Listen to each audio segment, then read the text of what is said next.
Good afternoon বন্ধুরা, তোমরা সবাই কেমন আছো? আমি ভালো আছি।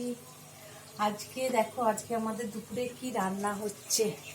এই দেখো, চিকেনের মশলা কষে ফেলেছি।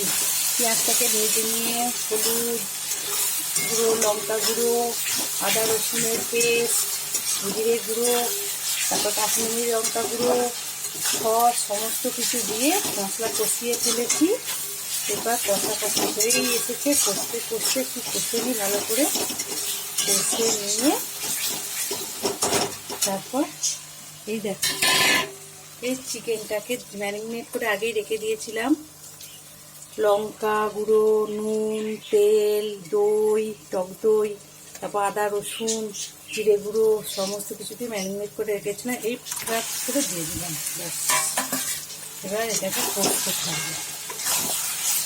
ঠিক আছে, এটা এদিকে কষা হোক। আর এদিকে হয়েছে আমার বাঁধাকপির তরকারি, মটরশুঁটি আলু দিয়ে বাঁধাকপির তরকারি হয়েছে। আর এই চিকেন কষা হবে, আর কি, আর ভাত। এই হচ্ছে আজকে আমাদের দুপুরের রান্না।